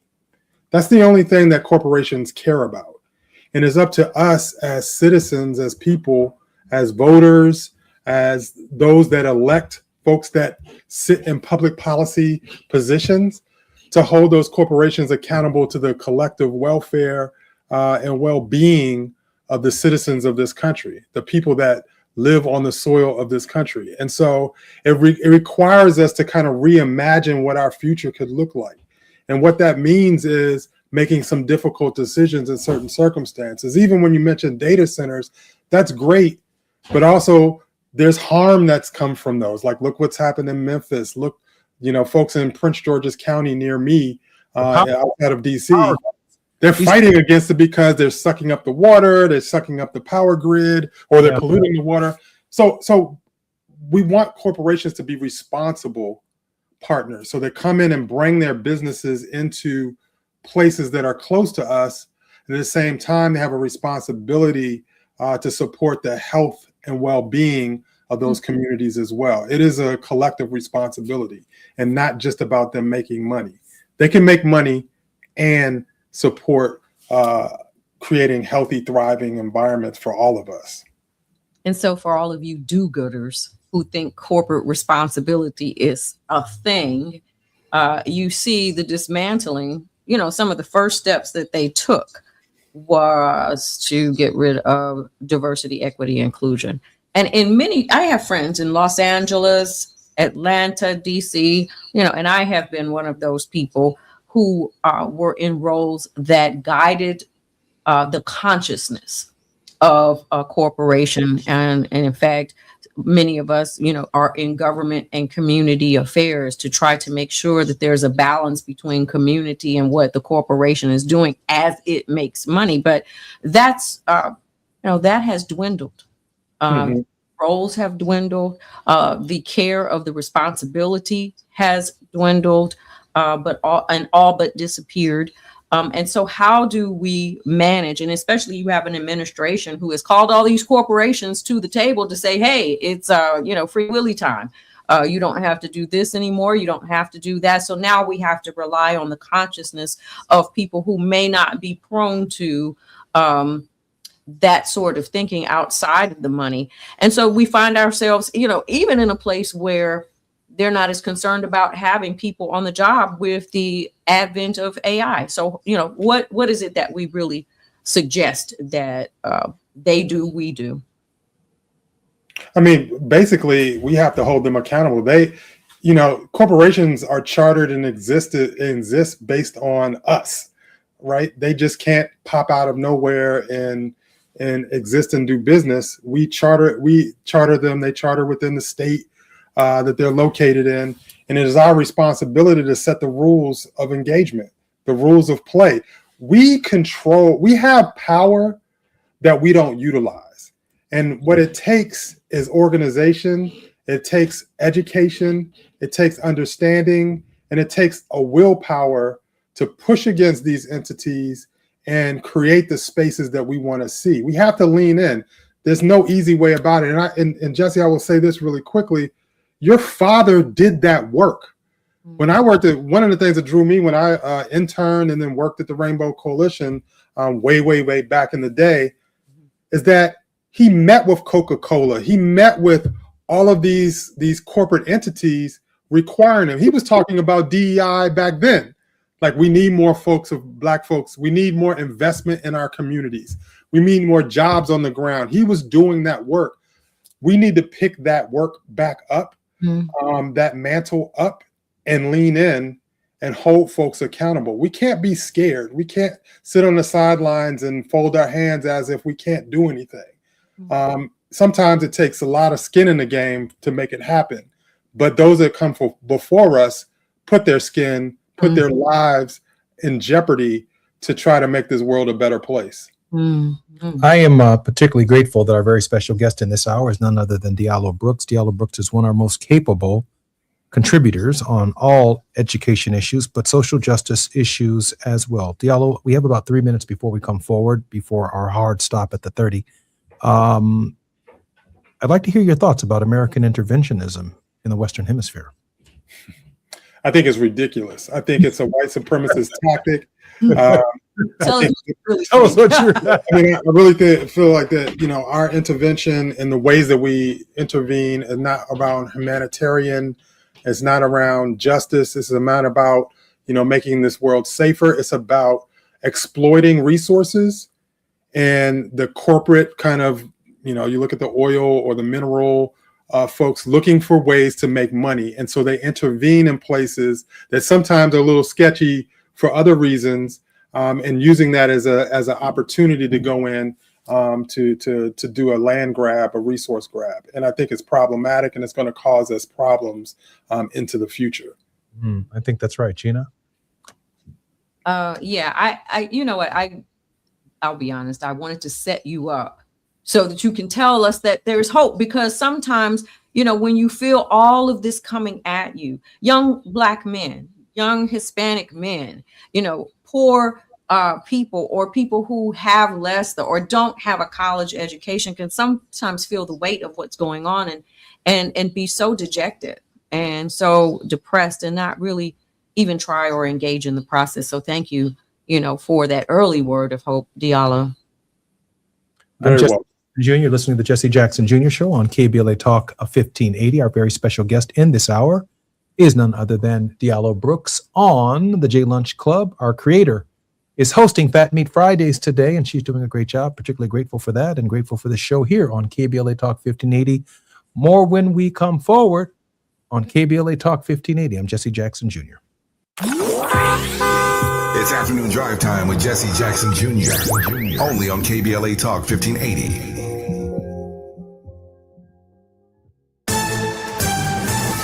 I'm Amber Payton with BIN News Now. 5 Democratic-led states are suing the Trump administration over a freeze on child care funding. Black New York Attorney General Letitia James calls the move retaliatory, saying it would block more than $10 billion meant for low-income families. This unlawful funding freeze is about one thing: punishing Democratic states that oppose the president. Attorneys General from New York, California, Illinois, Minnesota, and Colorado are asking a court to halt the policy, calling it unconstitutional.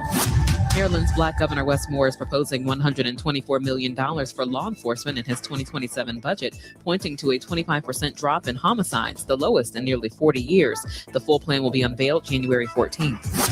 And Sean Diddy Combs will have to serve out his prison sentence. President Trump told the New York Times he denied Combs' request for a pardon. Combs is serving a 50-month sentence on prostitution-related convictions. Get BIN News Now on demand 24/7 on the iHeartRadio app. For victims of drunk and drug driving, our grief is unique. But you are not alone. You always have a place at MAD. Call our 24-hour victim helpline at 877-MAD-HELP or visit mad.org. This is the KBLA Sports Minute with Ray Richardson.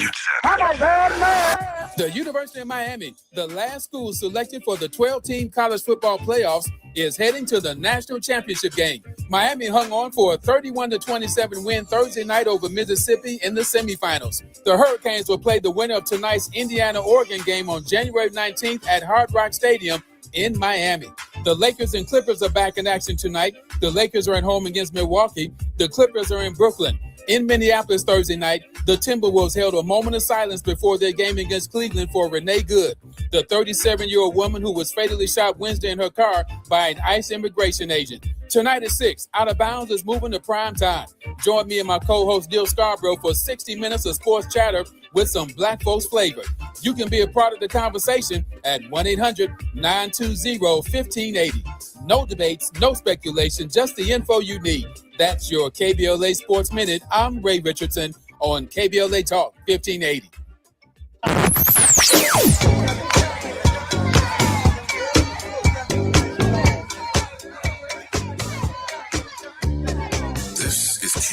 Talk 1580. Talk radio. That's music to your ears. We're unapologetically progressive. KBLA Talk 1580. It all comes down to this, folks. Yep, the entire season is on the line. But my throat has officially thrown in the towel. Sounds like you need Vicks VapoCool drops. They're max strength and vaporize sore throat pain. Whoa! These VapoCool drops hit fast. Speaking of fast, did you just see that play? Yeah, he vaporized that ball. That fun should have come with a penalty. Vaporize sore throat pain with Vicks VapoCool drops. Use as directed.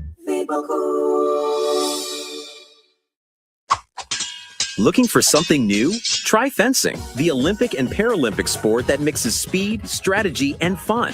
It's like chess meets cardio. Quick feet, quick decisions, and a satisfying beat when you score a point. Kids, teens, and adults can start anytime. No experience needed, and many clubs have loaner gear. Coaches teach fundamentals and safety from day one. Find a beginner class near you at usafencing.org/tryfencing. That's usafencing.org/tryfencing. We've got a lot to talk about. I'm Reverend Gerald, the life coach. Is someone you love struggling with addiction and mental illness? Is improving your family's health important? Want to leave a legacy that your family can grow? Are you ready to enhance your perception of life experiences? Then wake up weekends at 7 a.m. with Urban Family Focus and get the wisdom, opportunity, resources, and motivation to live your best life. Join the conversation on Urban Family Focus Saturday and Sunday at 7 a.m. Unapologetically progressive. KBLA Talk 1580. We've got your black.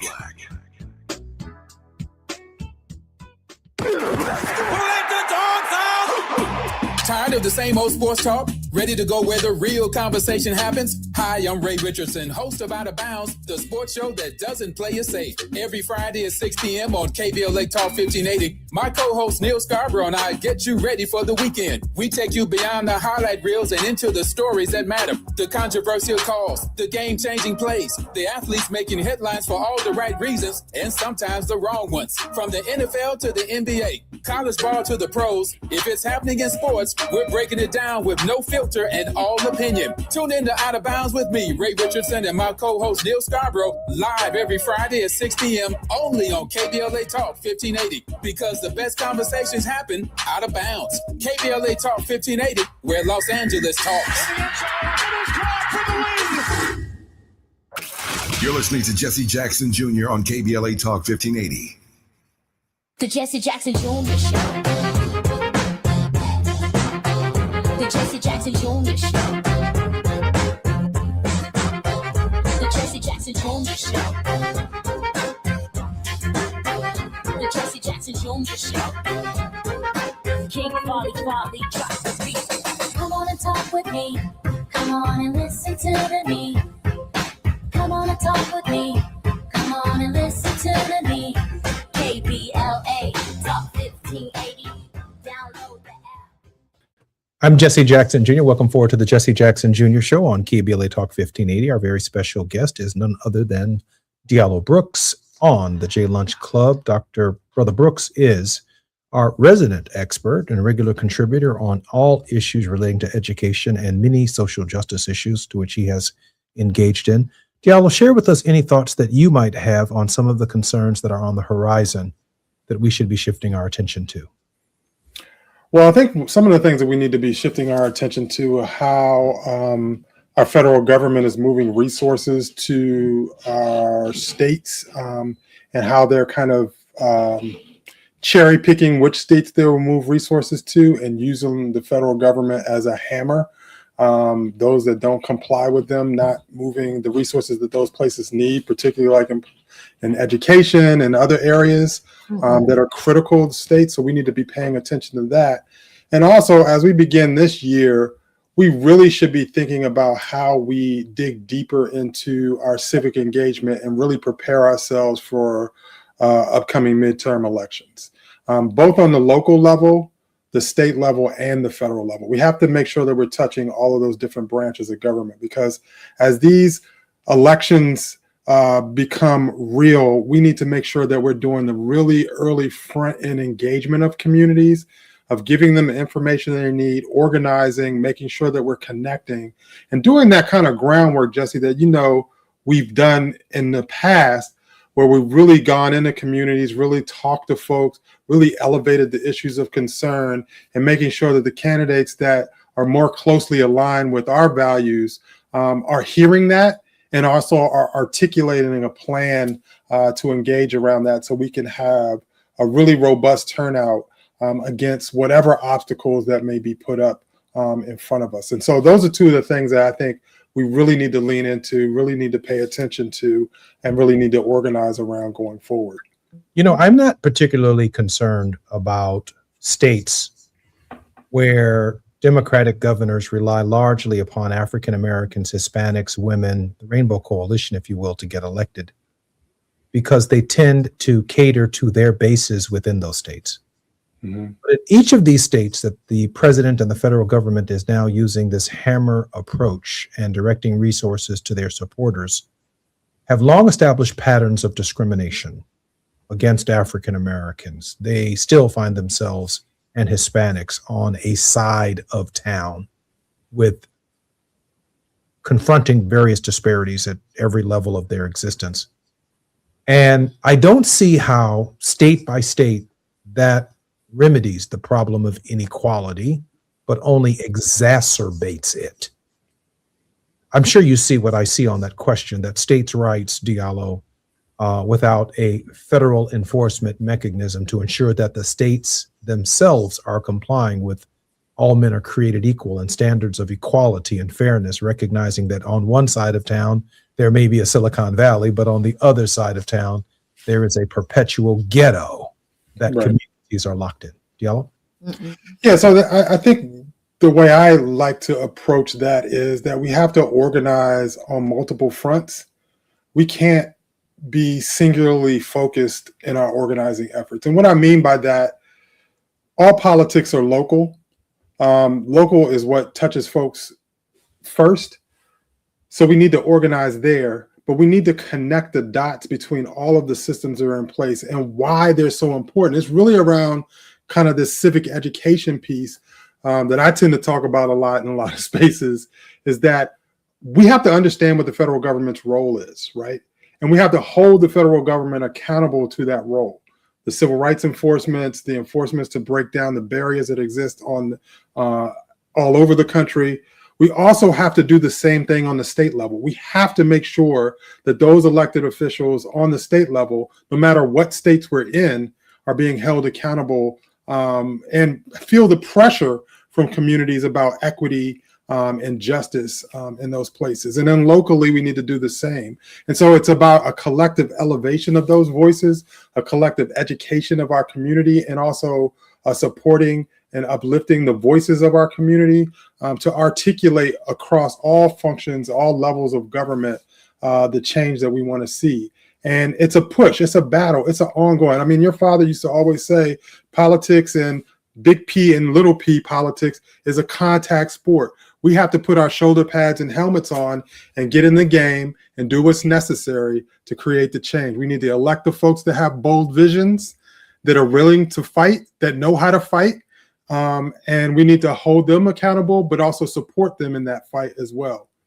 One of the great challenges, Diallo, and I know you know this better than most, having been a representative at the SHOT organization at the Department of Education, is that the Trump administration is going through each of these cabinet level positions and eliminating the Civil Rights Division or code enforcement.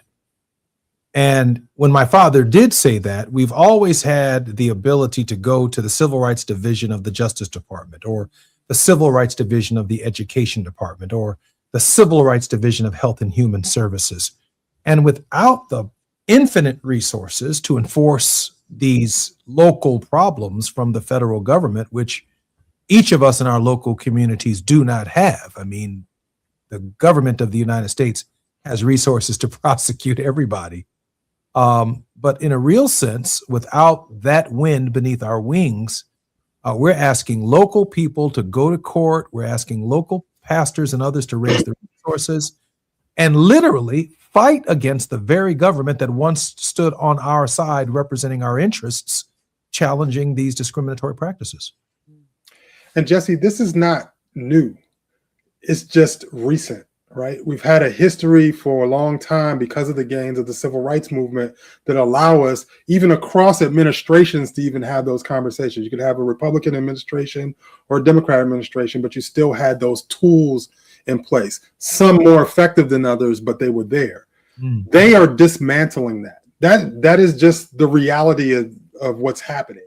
Those things don't exist. And when I was at the Department of Education, I worked the White House Black Initiative. It's a longer name, but the White House Black Initiative held meeting with community leaders, with folks that they worked with, and they were housed in the Department of Education to really prepare folks for the fact that this administration, the next administration, would dismantle these protections that we have.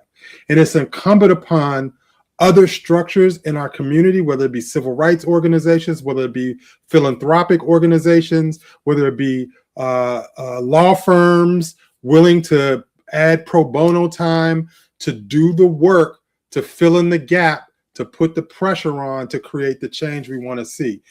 It's not easy. It's daunting. It's hard. But if you look at our history as a nation, we've done this before. We've fought tough fights before. We can engage in tough fights. It requires us to collectively push that boulder up the hill.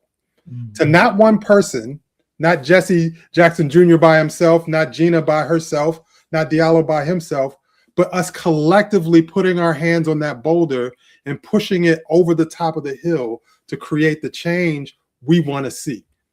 We can do it. It requires us, that helmet and that shoulder pad, to be put on to get in the game and fight. Gina. So in civic strategies, of which you are the president, tell us about some of the things, Diallo, that you are recommending and the places where you are actually involved and can point people to, on the West Coast, on the East Coast, the South, where we can get engaged. Well, one of the things that I'm involved in, I am on the board of the National Coalition on Black Civic Participation. They are an organization that has worked for a very long time across civil rights, across the Divine Nine organizations and others, bringing folks together, labor and others together to really civically activate across the country. They have chapters all over the country, and they have a unity campaign that has been ongoing before even this year, before this election, that they bring coalition members together to really strategize, share information, and do the work necessary to push back. And so that's a place that I would really direct folks, because they're on the ground, but they're also connected to everybody, NAACP, Urban League, Labor, others, like I mentioned, the Divine Nine organizations, and trying to really push back against what's happening, but also organize on the ground. When we come forward on the J Lunch Club on Fat Meat Fridays with our co-host, Gina Towns, and our very special guest, Diallo Brooks, who is also a regular contributor on our program, I want Diallo to share with us how we can support his work. And we have a few more remaining questions before Diallo's word of hope. I'm Jesse Jackson Jr. You're listening to the Jesse Jackson Jr. Show on KBLA Talk 1580. While you're stuck in traffic, we can at least bring you up to speed on the news of the day. You're listening to Jesse Jackson Jr. only on KBLA Talk 1580.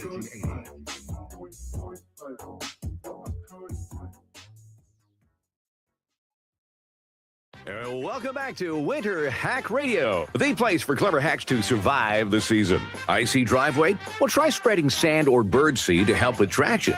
Snowy puppy paws? Well, grab a whisk, brush it off, done. Catch COVID-19? Well, just get...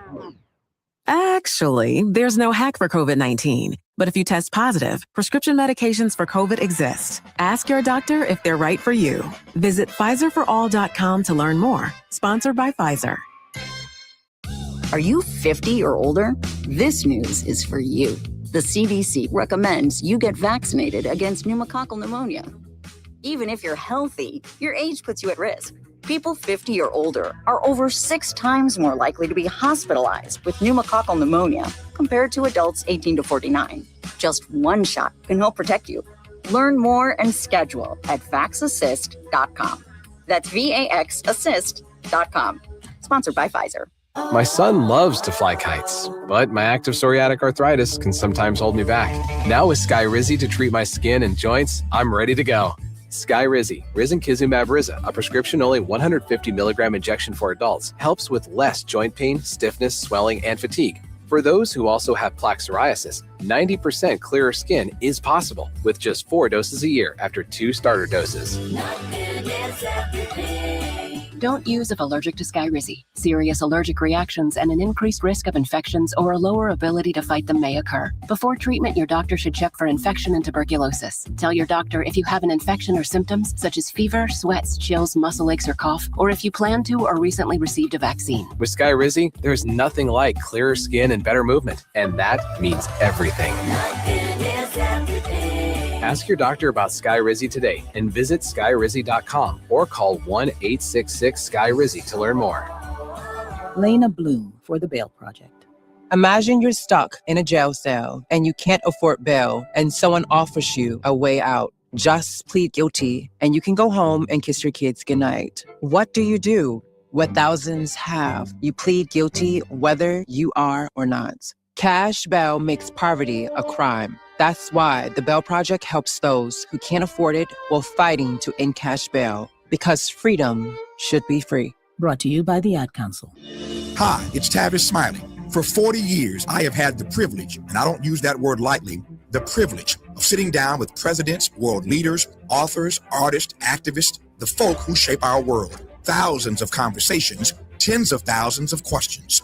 And somewhere along the way, I realized that the art of conversation is dying. So here's what I'm going to do about it. I am now going to teach what these almost 40 years have taught me, how to have conversations that matter. 6 courses, from the anatomy of a great conversation to generous listening as a superpower to handling difficult exchanges without losing your dignity or your mind. Go to tavistalks.com right now. That's tavistalks.com. Download the free guide, see what's coming, sign up to be the first to know when we launch the series. Conversation is a skill, and like any skill, it can be taught. I'll see you in class. I can't believe how spotless my floors look after using the Swiffer Power Mop. No more dragging around a heavy mop and messy bucket. Now I get the same deep clean without all the work. Thanks to the powerful solution and scrubbing pad of the Swiffer Power Mop, dirt and grime don't stand a chance, and I don't break a sweat. Mic drop.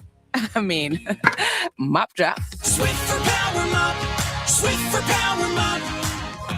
A smarter way to mop. Try it or your money back.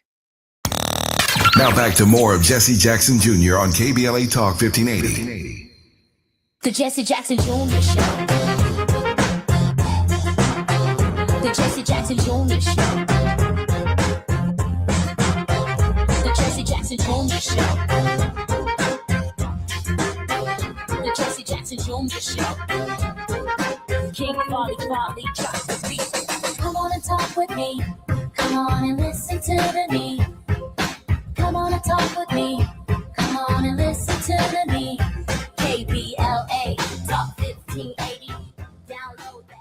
I'm Jesse Jackson Jr., listening to the Jesse Jackson Jr. Show on KBLA Talk 1580. We've had an amazing hour on Fat Meat Fridays with our creator, Gina Towns, and with our very special contributor and guest, Mr. Diallo Brooks.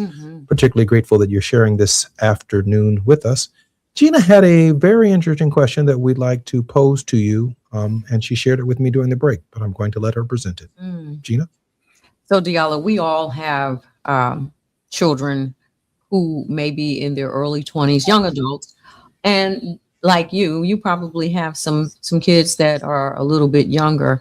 And I often ask my millennial friends, what are you telling your elementary or grade school students, junior high school students about what's going on right now, how to navigate it, and who they need to become? Yeah, that's a great question, and my kids range from 19 to 24, soon to be 25, and we often have always had conversations about the world that we live in. I think one of the things that I've always encourage parents to do is to be real about the world that your children live in, because they have to function in it, right? And there's no better environment for young people to see the world than through their parents and through their own home environments, right? And so I think it's a safe place to have healthy conversations, to have support and help through navigating, because I think eventually young people will hear about and see what's happening in the world. And I think we always have to lean into the hope of the future, that, you know, there's always cycles of trial and tribulation in our world. And I think, you know, depending on what your faith background is, we understand that trial and tribulation is a part of the human experience. It is about how we come out of those trials and tribulations, how we band together, how we support each other, how we learn and grow, but also how we lean into the joy that is around us as well. So often, this environment is full of negative energy, of negative takes and negative, context around things that are happening. And we don't take the time to lean into the joy that exists, because there is joy that exists.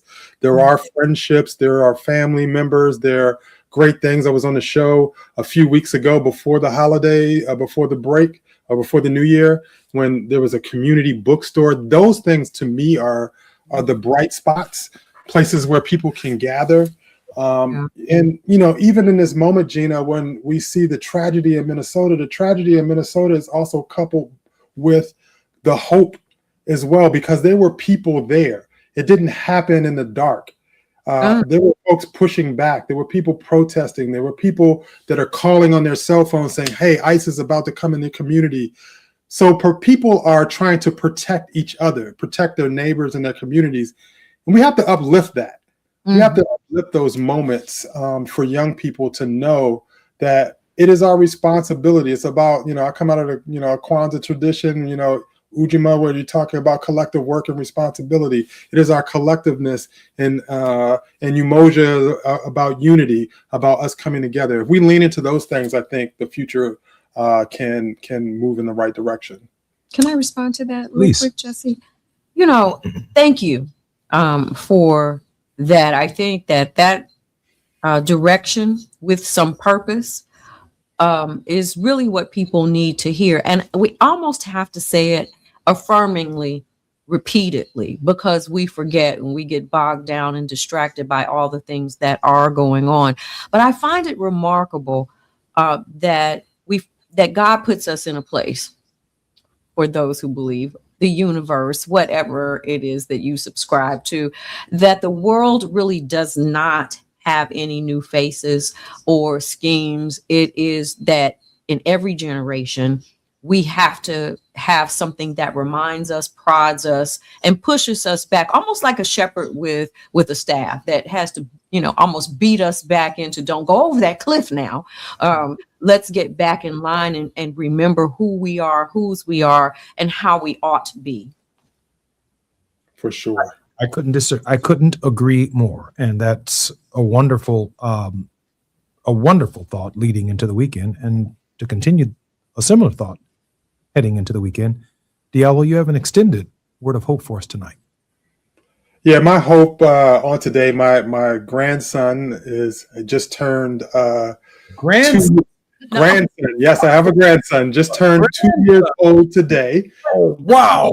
Congratulations. Yes, I am a grandfather. I'm scared. I don't have any grandchildren yet, but and I'm older than Diallo. Wow. It'll come. It'll come when God calls that.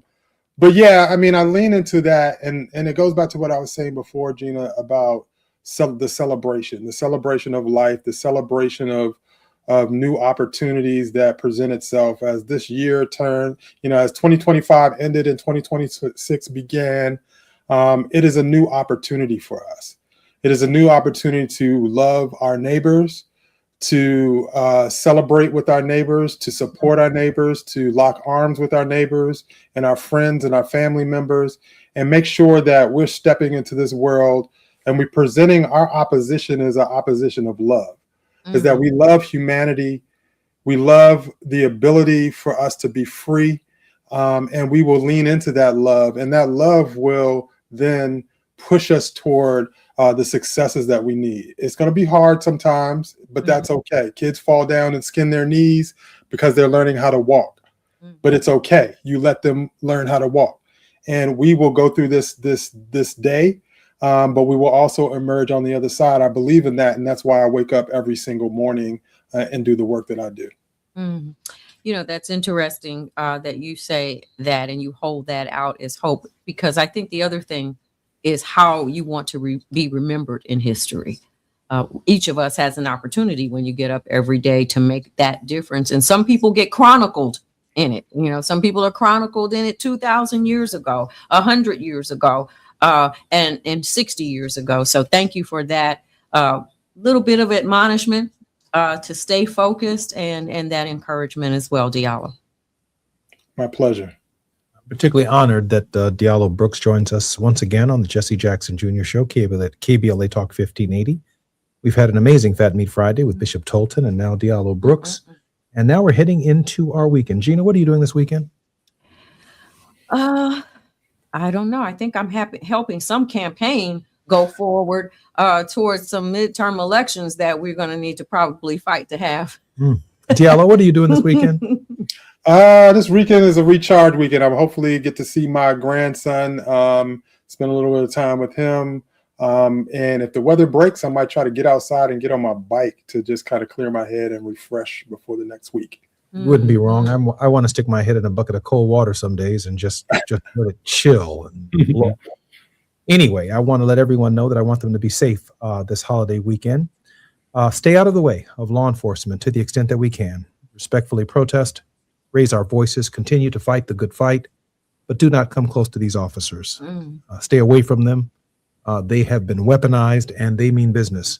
And I shared with that with our listeners in Los Angeles when the National Guard was first sent to Los Angeles. Buy them some coffee, buy them some donuts. They're just people trying to do their job. But right now they are charged by an administration that is without spirit, that is without moral core, that is without love for humanity or love for people. There's a moral depravity here that we have not seen as Americans in the highest office in the land. And because of that moral depravity, we must take the necessary precautions. Remember this, we all go home at night. No matter what confrontation, what fights we have, what disagreements we have, tonight, we all go home. I'm Jesse Jackson Jr., listening to the Jesse Jackson Jr. Show on KBLA Talk 1580. Look forward to seeing everyone next week. Until then, we're out. Peace. KBLA